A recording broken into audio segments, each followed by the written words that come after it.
Marcelo, outra questão que a gente está aqui para falar um pouquinho de história, falar um pouquinho sobre você. Você já foi colaborador, como eu falei na sua apresentação, de várias situações. Você me ajudou quando a gente fez em 2008 o filme, que inclusive a gente usou isso aqui como cenário. Você já ajudou a TV Globo, que eu sei, em programas de televisão, como eu lembro na época do Linha Direta. Quais foram suas participações aí, como colaborador, como pesquisador, como historiador? Daniel, eu vou fazer o contrário. Graças ao Mota Coqueiro e ao Caro Cango, eu só não colaborei com a TV Bandeirantes porque eles nunca procuraram a gente. Agora, TV Justiça, Canal Brasil, SBT, Globo, History Channel, é a mais recente, né? É a History Channel. Todas elas que vieram para cá pedir nossa ajuda, nós colaboramos, né? Com a gente não tem esse negócio não. E na maior parte das vezes a colaboração é gratuita. Se alguém quiser pagar, a gente recebe, é claro, né? O bolso está aí é para isso. Mas é uma honra para a gente, é um prazer para a gente ajudar a divulgar o nosso município e tentar exatamente conscientizar as pessoas para que aumente o nível de preservação. Eu acho que o trabalho mais emblemático é o da Globo. Porque quem faz para Globo faz para todo mundo. Já trabalhamos com cinema, com carnaval. Por falar em carnaval, em 2007, uma escola do Grupo de Acesso do Rio de Janeiro, chamada Grêmio Recreativo Escola de Samba...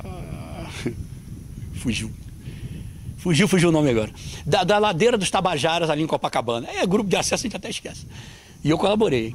Eles falaram do Caro Cango. Então nós eles fizeram várias consultas online na época, nós tivemos do Barracão, deu tudo certo. Agora tem uma escola de São Paulo, também grupo de acesso, que vai falar do Caro Cango. Você vê que coisa, hein? São Paulo. Eles buscam ícones, né, da história negra, né, e encontraram o Caro Cango.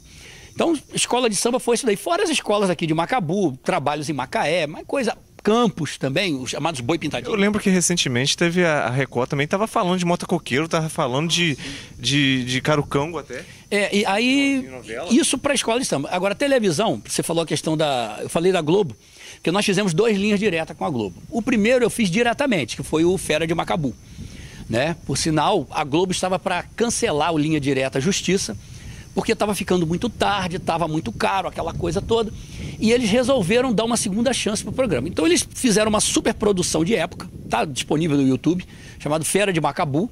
Fizeram propaganda no horário do Fantástico, fizeram propaganda entre as novelas da Globo, ali de 7, 8 horas, hoje em dia 9 horas, né? E resultado, deu um ibope altíssimo e com isso o Linha Direta da Justiça sobreviveu por mais 2 anos. Na ocasião, eu comentei com o pessoal da Globo, né, o jornalista Fábio Lau, que era o responsável, o Abi Rached, que é o diretor lá, todo poderoso, o Mairink, que é o diretor, eu comentei com ele o seguinte, que já que estão trabalhando em linha direta à justiça, que eles poderiam fazer o caso Mengele. Mengele morreu no Brasil, misteriosamente, que é o anjo da morte, né, o criminoso nazista, e que eu conhecia uma pessoa que tinha sobrevivido ao Mengele, que o Mengele marcou para sobreviver. Aí eles fizeram depois o Anjo da Morte, o caso Mengele, e me procuraram para identificar essa pessoa. Essa pessoa é um senhor já de 70 anos de idade, que sobreviveu a campo de concentração. Claro, estava aqui no Brasil, sobreviveu, né? E ele acabou depois se tornando, inclusive, consultor da Globo. Então tá, ficou a Globo aí com os 2 linhas diretas. A partir daí, começaram a surgir trabalhos no SBT. O SBT tinha um programa chamado Câmera em Ação. Nós fizemos um especial sobre Conceição de Macabu. Sabe, falamos de Caro Cango, de Mota Coqueiro, da história, da emancipação, que é uma emancipação única na história do Brasil. E pá, foi lá. Depois a Record, a novela Escravizaura, a segunda versão, né, foi feita pela Record da novela Escravizaura.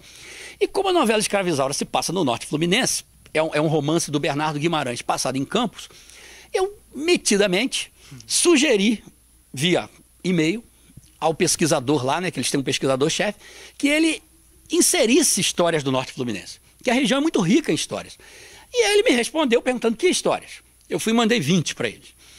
Aí das 20 ele pensou 4. Ele selecionou 4 e pediu, eu gostaria de um release mais detalhado. Release, né, eu só citei os nomes dessas 4 histórias. Mandei as 4.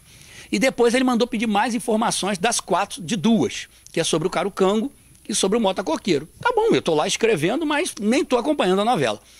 Lá era janeiro, mês de janeiro, período de verão, tá todo mundo envolvido com cachoeira, com praia, enfim, de férias. E aí meu irmão liga lá pra casa e fala: Marcelo, liga essa televisão, bota na Record. Falei: por quê? Pô, o motocoqueiro acabou de ser preso na novela. Falei: o quê? Prenderam o motocoqueiro?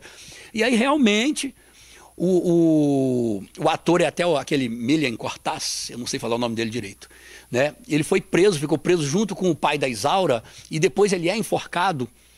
Né, ele é enforcado, e, enfim, foram 15 dias de trabalho nosso ali, porque aí eles começaram a fazer outras consultas, né? Então eu me senti muito feliz com aquilo. Depois eles mandaram pedir informações sobre o Carucango, e aí saiu uma passagem do Carucango também, de 2 episódios da novela, e outras passagens menores. Então foi a nossa presença ali na Record. É legal você olhar para uma novela e ver seu nomezinho subindo lá, colaboração. Dura pouco, é coisa de 1 segundo, mas você fica tão feliz, né, quando aquele nomezinho sabe. E aí veio a TV Justiça, também Fera de Macabu. O canal... Sem Controle, você participou também? Ah, sim, sim. Antes de chegar no Sem Controle, o Canal Brasil, falando de um ator macabuense, que é o Eliezer Gomes, é um ator negro que participou do filme O Assalto ao Trem Pagador. Também colaboramos, eu e o radialista Mário Luiz, né, que deve estar nos assistindo aí. E veio o cinema, 2 projetos de cinema. Um falava de A Justiça dos Homens. Era um filme sobre o motocoqueiro. O diretor era o Roberto... Nome agora, eu e o problema com os nomes. Roberto Santucci. Você não tinha esse problema, não. Acho que são os 50 que estão pesando, que não havia esse problema antes, não. Os mais de 50, né, Daniel? Os mais de 50. Roberto Santucci. Então nós vimos várias locações na cidade para um filme de época, só que o filme foi orçado na época, 2006 por aí, em 22 milhões de reais. Então é muito dinheiro para o cinema nacional. 22 milhões é o cafezinho lá em Hollywood, né? É o orçamento de cafezinho. Aqui é 3 filmes, 4 filmes. Então não fez. Depois surgiu uma outra produção também cinematográfica, que foi o Sem Controle, que é uma adaptação da história do motocoqueiro. É o motocoqueiro século XXI. É uma adaptação. Aí veio... Esse acabou dando certo, porque acabou ficando mais barato. Veio o Eduardo Moscovis. Eduardo Moscovis, né? O do Moscovis veio filmar aqui com a gente. Então, durante 30 dias, uma equipe de filmagem acampou em Conceição de Macabu. Tivemos como morador ilustre lá na Fazenda Carrapeto, em Santo Agostinho, o Eduardo Moscovis, Milena Toscano e vários atores. Eu vou dizer uma coisa para você, Daniel. O motocoqueiro, ele tem na história dele a maldição, de que ele teria amaldiçoado essa região durante 100 anos. Quem trabalha com motocoqueiro, isso aí é exatamente o oposto. O pessoal que fez o Linha Direta, Justiça, Fera de Macabu, todo mundo se deu bem. O Mairim, que virou diretor de Novela das 8. Só para você ter uma ideia, ele foi promovido a Novela das 8. O programa durou mais 2 anos. Então, quer dizer, ressuscitou. Esse pessoal que veio para cá, o Eduardo Moscovis já era uma figura famosa, mas os outros não. A Milena Toscano estava só começando. Todo mundo se deu bem, estão direto aí em novelas da Globo. E a diretora também fez outros filmes, ganhou até prêmio aí no exterior, de direção, alguma coisa assim. Então, quer dizer, o motocoqueiro acaba dando sorte. Meu Deus, Fernando, então a gente vai fazer um filme sobre motocoqueiro. Podemos enforcar Fernando, né? Um detalhe. Inclusive, essa questão do enforcamento foi feito na usina, né, com o Eduardo Moscovis. O Eduardo Moscovis é um homem de 1,90 m. E veio um dublê, um mexicano, veio um dublê de Hollywood de 1,5 m. Então botaram o colete nele, é assim que enforca. Você bota um colete, um gancho, a corda tá aqui, mas o que te segura é o colete. E o dublê pulava lá, pulava. Eu sei que o dublê se enforcou várias vezes para testar o equipamento. Na hora, o Eduardo Moscovis não quis o dublê.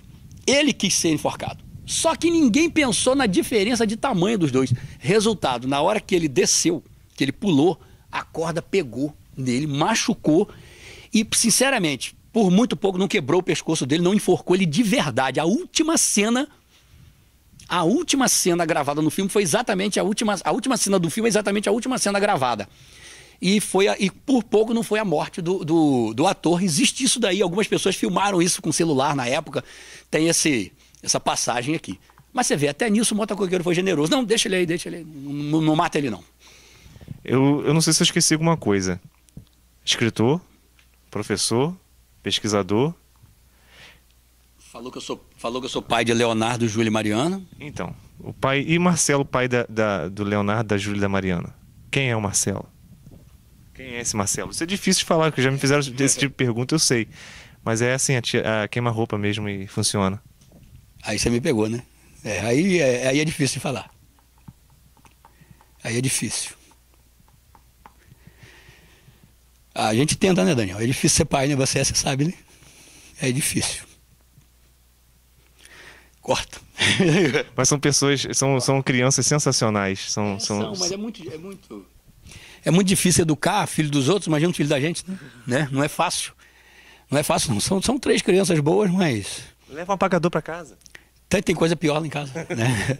Tem coisa pior. Tem a corda que enforcou o Eduardo Moscov, está comigo. De vez em quando eu ameaço. Vocês vão parar aqui, hein? Sabe? É complicado. Mas é legal. E falando deles, já que a gente está falando deles, o Léo, ano passado, foi um dos condutores da tocha olímpica. O Leonardo, ele é deficiente auditivo, né? Ele tem um probleminha no braço, essa coisa toda. E ele sempre participou de Olimpíadas para deficientes físicos. E foi representando Macaé, né, nessas Olimpíadas. E são Olimpíadas nacionais. E Léo ganhou, acho que 11 medalhas. São 6 pratas e 5 ouros, em várias modalidades. O negócio dele é futebol. Mas no futebol mesmo, ele ficava ali com a medalha de prata. Sabe, voltava danado da vida. Mas ganhou arremesso de peso, corrida, natação, ganhou muita medalha de ouro. Então, quando eu fiquei sabendo que Conceição de Macabu ia ser local de passagem de uma tocha olímpica, eu falei, gente, passar uma tocha olímpica é uma coisa que nós nunca mais vamos ver isso daqui. E aí eu falei, poxa, e Leonardo é atleta, ele foi atleta, por que não? Então, até essa orientação que ele me deu foi o pessoal que trabalha com ele em Macaé. Nós fizemos a inscrição dele, eu fiz pela Nissan e fiz pelo Bradesco, ele foi selecionado pelos dois. E só que o Bradesco eu fiz antes, 5 minutos antes, então ele acabou ficando pelo Bradesco. Na hora, no momento aqui, 10 pessoas conduziram a tocha em Conceição de Macabu. Na verdade, Daniel, você sabia que 19 macabuenses conduziram tocha olímpica? Contando Niterói, Macaé, Campos e Conceição. Tem gente de Macabu pra caramba carregando essa tocha. E foi muito bacana, ele foi o penúltimo a conduzir. Passou exatamente em frente à rua que a gente mora, em frente à casa do avô. E uma torcida muito grande. Eu tava lá. E foi muito bacana. Bacana, né? E assim, então a gente vai terminando essa entrevista que hoje, esse momento com o Marcelo Abreu, nesse lugar especial. Não foi à toa que a gente veio aqui. Como eu falei, o Marcelo, que está aqui agora, se emocionou. E é para se emocionar mesmo, que o Marcelo, além de tudo, é um paizão. É muito difícil a gente falar da gente. E falar de filho, então, é terrível. Eu já passei por isso daí. Mas a gente veio aqui esse local, Marcelo, não só por conta da questão da gente fazer uma viagem à história, uma viagem... Falar um pouquinho de quem é o Marcelo, que a gente que conhece o Marcelo é uma pessoa super divertida. A gente brincou a questão do apagador, mas você que tá em casa, gente, o apagador nunca acertava ninguém, tá?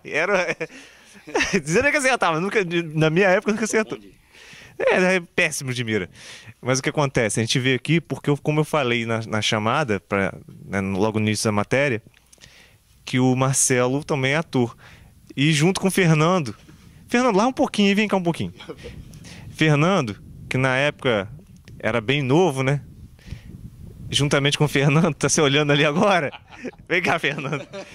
A gente esteve por aqui, vai fazer 10 anos já ano que vem, para gravar o Triunfo Início de uma Tradição, onde Marcelo foi, nessa época, eu acho que participou em algumas outras situações, mas nessa época o Marcelo fez o Dr. Mendes, Fernando, o médico Fujão. Se rebelou, Fujão. Né? Eu fui traído pelo Fernando naquela produção, porque tinha uma epidemia de febre amarela em Triunfo. Vieram 2 médicos do Rio de Janeiro para debelar, para tentar dar um jeito na epidemia, né? E Fernando, vazou, meteu o pé, né, Fernando? Como você falou na hora, né? Não ficaria mais aqui. Me deixou sozinho. Pô, Fernando, vai me largar aqui sozinho? Como é que eu vou dar conta desse... Tem um erro de gravação, né, que ele fala assim, eu vou meter o pé daqui. Meteu o pé em 1882. Não ia dar certo, né? Não ia dar certo. Mas de lá pra cá virou um amigão, nós conseguimos reverter a epidemia de outras maneiras. Pois é. Então a gente vai fechando a matéria aqui junto o Fernando, com o Marcelo. E Marcelo, em breve a gente conversa mais, tá? Maior prazer, Daniel. Pode contar comigo. Só não vamos tocar em assuntos que a gente, né, que a gente esteja mais preparado, né? Como é que eu tô, né? Que a gente fique mais preparado. Mas pode contar comigo se precisar. TV Interior, a nossa casa é aqui, né? Sua segunda casa é aqui. Sua segunda casa é aqui. É isso aí, Marcelo. E Marcelo, para quem não sabe também, Marcelo é telespectador ativo. E assíduo da TV Interior. Assiste demais, tá? Manda um abraço pro pessoal da Serra, mano. Ô, pessoal da Serra, estamos juntos. Eu não perco vocês, ó, Cordeiro, Cantagalo. A festa do bacalhau. A festa do bacalhau em Duas Barras. Não perco. Perde nada. Você vê quem sabe, Eduardo, tá por dentro. É isso aí. Aqui, então, Marcelo Abreu, Fernando Afonso e Daniel Inácio para o TV Interior. Sua segunda casa é aqui.